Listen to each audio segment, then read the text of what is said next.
Hi, Shukis! Ready na ba kayong ituloy ang ating Modern Filipiniana Bolero project? Welcome sa part 2! Kung hindi ka pa nakasubscribe o follow, hit that button na habang nagre-ready ka na ng yarns and hooks mo. Start na ba natin? Ano, tara? So, for our part 2, let's start with our panel. So, hindi na tayo gagawa ng foundation chains para dito. And sisimulan natin ito gamit ang FDC or ang tinatawag nilang foundation double crochet. So, ituturo ko sa inyo paano ito gawin. Gamit itong 3mm hook. So, to start our row 1, make a slip knot and chain 4. So, yung chain 4 natin, this will be counted as double crochet.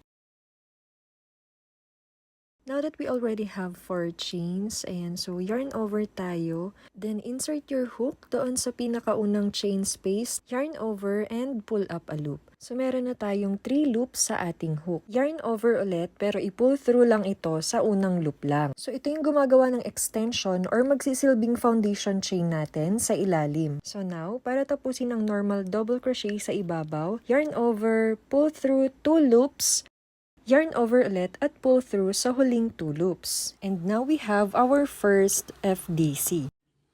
So para sa susunod nating mga stitches, mas madali na yung gagawin natin. So mag-yarn over muna tayo, tapos tignan natin yung ilalim ng stitch na kagagawa lang natin. So may makikita tayo ditong hugis letter V at doon natin i-insert ang ating hook sa ilalim ng 2 loops ng V na yan. So pull up a loop. Now we have 3 loops sa ating hook. Yarn over, pull through 1 loop muna para sa bagong ilalim, tapos yarn over and pull through 2 loops twice para matapos ang double crochet. So ulitin lang natin ito hanggang makabuo tayo ng 34 FDC. So for the next part, i-connect na natin yung nagawa nating FDC dito sa ating sleeves. So gagawa tayo ng 69 front loop only double crochet. And dito tayo magsisimula sa part na to. Ayan. So ipapakita ko na lang kung paano natin siya i-connect. So yarn over, insert your hook kung saan rin natin siya ini-insert like sa FDC. Then para ma-connect natin siya sa sleeves, insert ulit natin yung ating hook sa front loop ng unang chain space sa taas ng bridge natin. Yarn over ulit, pull through sa ating front loop chain at sa base ng ating FDC. So meron na tayong 3 loops sa ating hook, then do the usual double crochet. Ayan, so connected na yung ating FDC chain sa ating sleeves. So from here, just do the normal double crochet, pero sa front loop lang. So balikan ko kayo after 69 double crochets. So after ng 69 FLO double crochet, babalik tayo sa FDC at gagawa tayo ng 35 stitches nito. Yarn over, then insert your hook sa same front loop chain ng ating last double crochet. Then yarn over ulit at pull up a loop. Yarn over, pull through 1 loop, then finish as double crochet. Since nakagawa na tayo ng isang FDC, gagawa tayo ulit ng 34 pa. So ang total stitches natin for row 1 ay 139. So balikan ko kayo sa end ng ating row. Sa start ng ating row 2, mag-turn tayo, pero instead of chain 3, gagamit tayo ng stock single crochet o STSC. And ganito natin siya gagawin. So first, gagawa muna tayo ng isang normal na single crochet sa pinakaunang stitch, tapos i-insert natin ng hook sa gilid o sa left vertical bar ng single crochet na yon. At gagawa tayo ng isa pang single crochet sa ibabaw nito. And ayan, nakastack na siya. Perfect na panimula para sa double crochet all throughout the row natin para sa row 2. Now, this will serve as our first double crochet and balikan ko kayo sa end ng ating row 2 since double crochet all throughout the row lang naman ang gagawin natin. Now, to start our row 3, turn your project and gagawin ulit natin yung stock single crochet. So, every time na mag-i-start tayo ng row, ito lagi yung gagamitin natin instead of 3 chains. Itong stock single crochet rin kasi yung madalas kong gamitin to start double crochet rows every time na may project ako. Since mas malinis tignan ng edge or gilid kapag itong stitch ang gamit ko. So, after ng stock single crochet, gagawa naman tayo ng 2 double crochets. Then do a chain 1, Then, mag-i-skip tayo ng isang chain space and gagawa ulit tayo ng 3 double crochets sa next 3 chain spaces.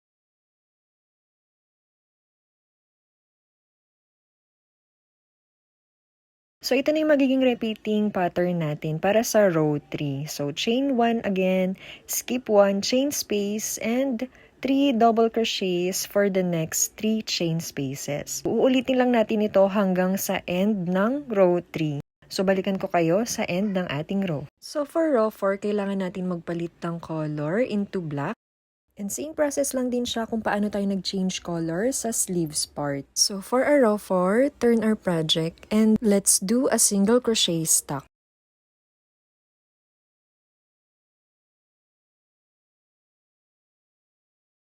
Now let's do a chain 1 and let's skip 1 chain space and magdo-double crochet tayo sa next chain space natin. Ayan, so ito yung magiging repeating pattern natin.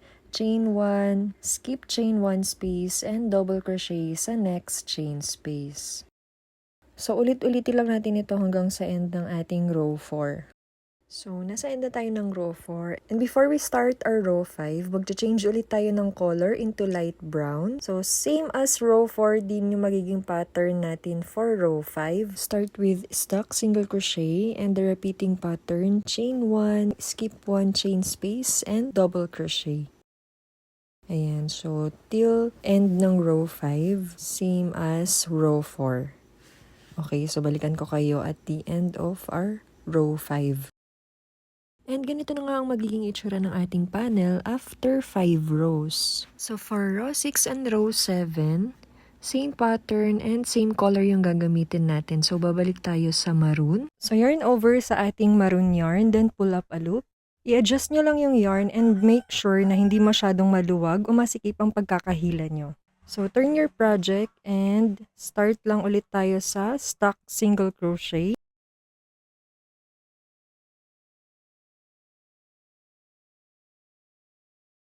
Then, do a double crochet on the next chain space. So, ito na yung magiging repeating pattern natin. Chain 3. Then, skip tayo ng 3 chain spaces. So, 1, 2, 3. So, sa next chain space, gagawa ulit tayo ng isang double crochet.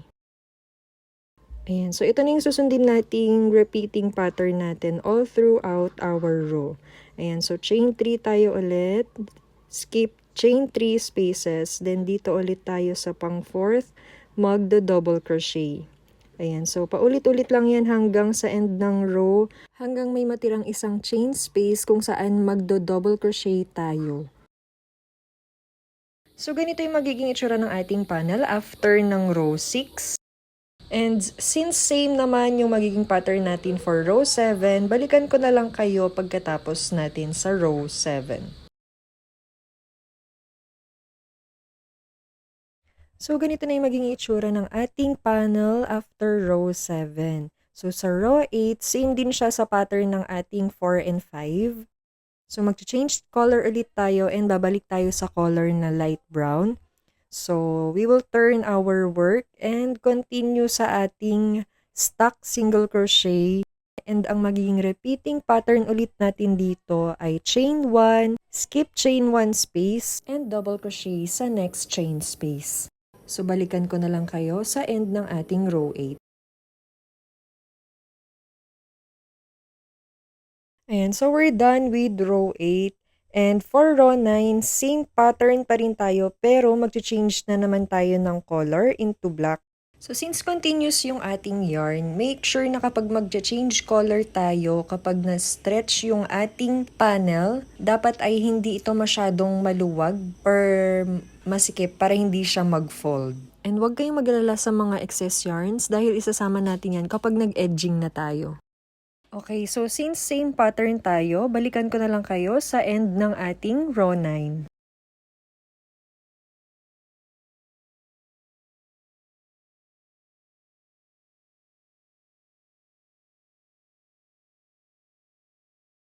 So, after ng row 9, mag-change color tayo ulit into maroon.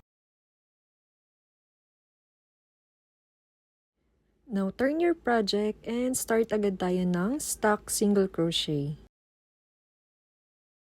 Then, gawa tayo ng dalawang double crochet sa dalawang magkasunod na chain space. So, isa dito sa may chain 1 space natin. And next is sa taas ng ating double crochet. Ayan. So, start na dito. Gagawin na natin yung repeating pattern natin, which is chain 1, skip 1 chain space, then 3 double crochet. So, uulitin lang natin yun hanggang sa end ng ating row 10. So, balikan ko kayo sa end ng ating row. And ganito na nga magiging itsura niya after ng ating row 10. So, for row 11, gagawa lang tayo ng double crochet hanggang sa end ng row. So, let's turn our work and start with stock single crochet.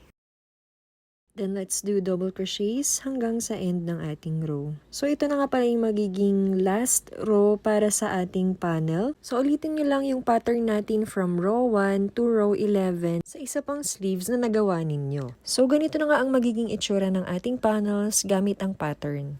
So, yung isang panel ay i-continue natin siya at gagawa ulit tayo ng lace section katulad nito. At i-connect natin siya sa kabilang panel. And yun na yung magsisilbing back part ng ating bolero. So let's proceed to row 12 and uulitin lang natin yung ating pattern from row 3 to row 10. So let's turn our project and start with stock single crochet. Then after our stock single crochet, gagawa ulit tayo ng 2 double crochets sa next 2 chain spaces. Then for our repeating pattern, chain 1, skip 1 chain space, then 3 double crochets to the next 3 chain spaces. And so uulitin natin siya ng 13 times. So in total, magkakaroon po tayo ng 55 stitches sa ating row 12. So mga Shookies, hindi ko na iisa-isahin ulit yung ating mga rows. Since naipakita ko naman na yung mga previous rows natin at same pattern lang din naman yung gagawin natin para hindi na masyadong humaba yung ating tutorial. Ayan, so kaya nyo na yan, malalaki na kayo. Char. So pwede nyo tong i-pause or i-screenshot and balikan ko na lang kayo sa end ng ating row 19. Ayan, so nandito na tayo sa end ng ating row 19 and ikakat na natin yung ating yarn. So mag-leave lang tayo ng medyo mahaba-habang yarn dahil itatahi natin ito sa kabilang panel. And ito na magiging itsura ng ating back part pagkatapos natin tong itahi. Since connected na ang ating back part, let's move on sa ating kilikili part.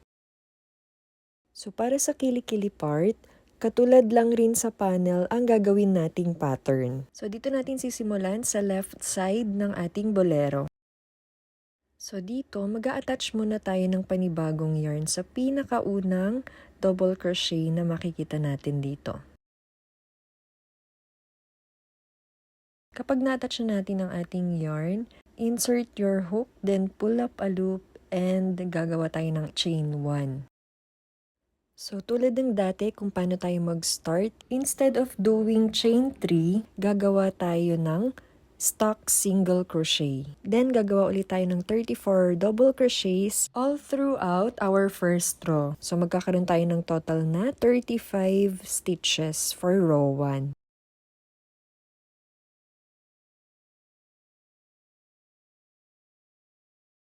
Now we're done with row 1. So for row 2 to row 10, flash ko na lang yung ating pattern sa screen. Since same lang rin yung pattern na gagawin natin katulad sa panels. So hindi ko na siya iisa-isahin para hindi na humaba yung video. At sobrang init na talaga ng phone ko mga ka-Shookies, no? Halos pwede nang magluto talaga ng itlog dito. Char. So, pwede na kayong mag-pause dito or screenshot nyo na lang yung ating screen. So, balikan ko na lang kayo sa end ng ating row 10 para ipakita ko sa inyo kung saan banda yung mga kailangan nating tahiin. And finally, we're done with row 10. So, kailangan natin mag-iwan ng medyo mahaba-habang yarn dahil i-connect na natin to sa ating back at kilikili part.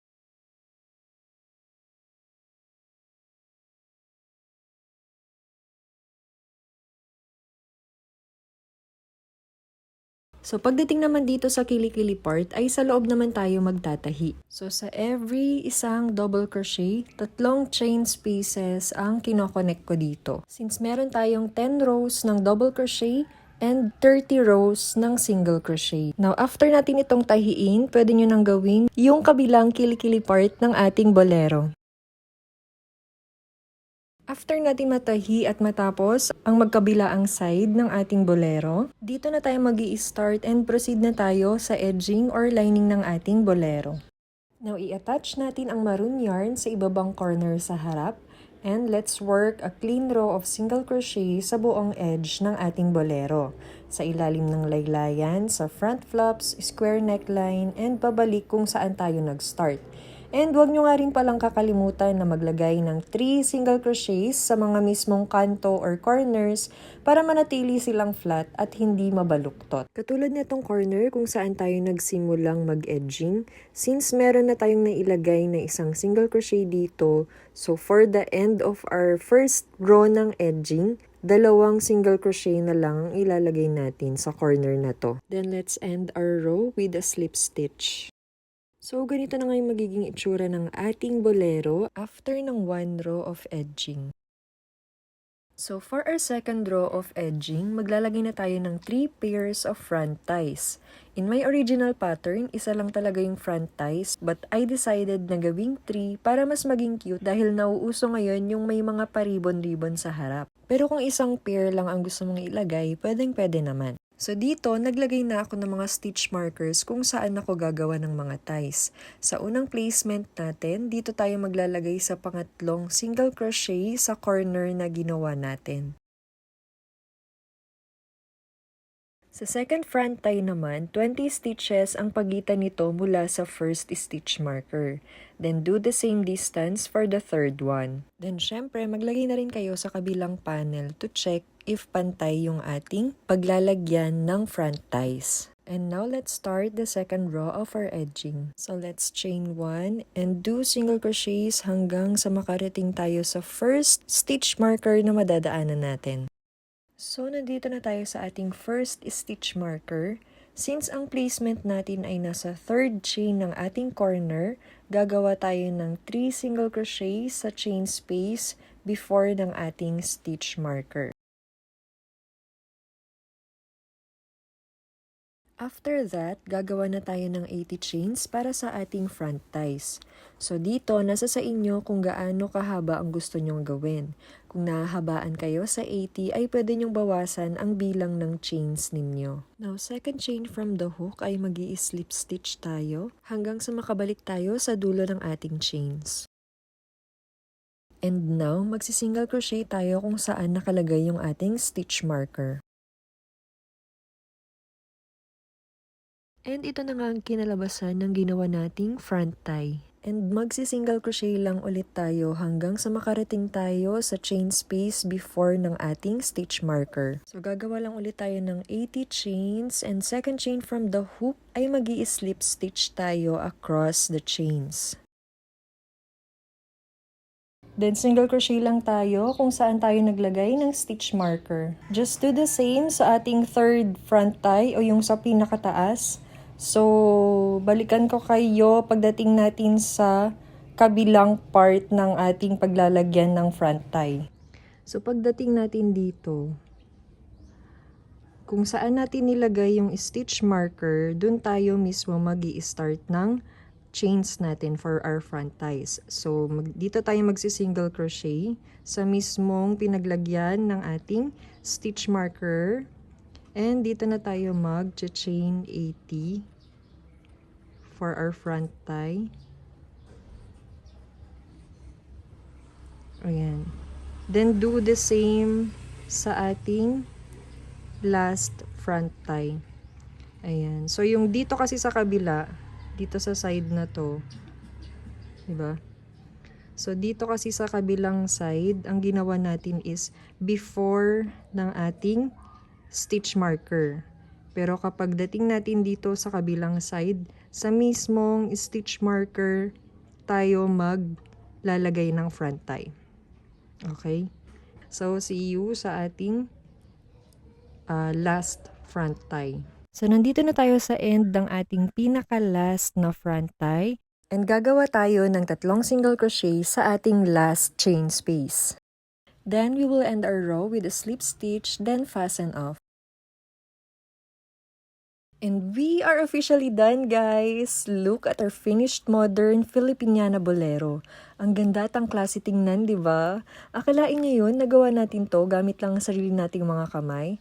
I'm so proud of everyone na sumabay sa buong series na to mula part 1 hanggang ngayon. So kung nagustuhan nyo ang tutorial na to at gusto nyo pang makakita ng mas marami pang tutorials at crochet patterns, please don't forget to like, comment, and follow or subscribe. I-share nyo na rin to sa inyong mga kaganchilyo groups. Drop your thoughts sa comment section kung anong project ang gusto nating gawin next. Actually, I already have a next project in mind, but let's see, what do you suggest? Thank you so much for crocheting with me, everyone. Just please don't forget to tag me on your creations. This is Juvie Sinfuego of Shooked Yarn. Happy crocheting and see you sa susunod nating project. Bye!